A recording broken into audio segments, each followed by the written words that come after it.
దాచేపల్లిలో హరికృష్ణ అనే వ్యక్తిని తప్పుడు కేసు పెట్టి ఈ మధ్య కాలంలోనే దారుణంగా సిఐ క్వార్టర్స్ లో పడేస్తే, ఇంత దారుణంగా కొట్టి పడేస్తే వారి తల్లిదండ్రులు గ్రామస్తులు వచ్చి ఆందోళన చేసి ఈ పిల్లాడిని రక్షించుకున్నారు. ఈ కేసులో కూడా ఎలాంటి గాయాలు జరగలేదని, ఎలాంటి గాయాలు ఆ పిల్లాడికి రాలేదని డాక్టర్లు దొంగ సర్టిఫికెట్ కూడా ఇప్పించుకున్నారు. ఆ పిల్లాడు ఈ రోజు కూడా నడవలేని పరిస్థితిలోనే ఆ పిల్లాడు ఉన్నాడు. రాజమండ్రిలో పులిస్ సాగర్ అనే సోషల్ మీడియా యాక్టివిస్ట్ ఈ పిల్లాడు కూడా దళితుడే. ఈ పిల్లాడిని కూడా ఇదే మాదిరిగానే పోలీస్ స్టేషన్ లో అగ్ననగ్నంగా ఈ పిల్లాడిని రాత్రంతా పెట్టారు. రాత్రంతా చిత్రహింసలు పెట్టారు. పోలీసులా వీళ్ళు రాక్షసులని అడుగుతా ఉన్నాం.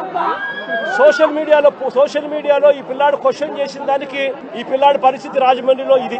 ఆడపిల్లలను కూడా చూడకుండా సుధారాణి అని వైఎస్ఆర్సీపీకి సంబంధించిన యాక్టివిస్ట్, కృష్ణవేణి అని వైఎస్ఆర్సీపీకి సంబంధించిన ఇంకొక మహిళా యాక్టివిస్ట్, వీళ్ళిద్దరూ కూడా ఆడపిల్లలను కూడా చూడకుండా నెలలు రకరకాల పోలీస్ స్టేషన్లు వీళ్ళని తిప్పారు. రకరకాల పోలీస్ స్టేషన్లలో వీళ్ళ మీద కేసులు నమోదు చేస్తూ వీళ్ళని తిప్పుకుంటూ వచ్చారు. నేను అడుగుతా ఉన్నా, డెమోక్రసీలో మనం ఉన్నామా లేదా అన్నది ప్రజలందరూ కూడా ఆలోచన చేయాలని అడుగుతా ఉన్నా నేను అందరినీ కూడా.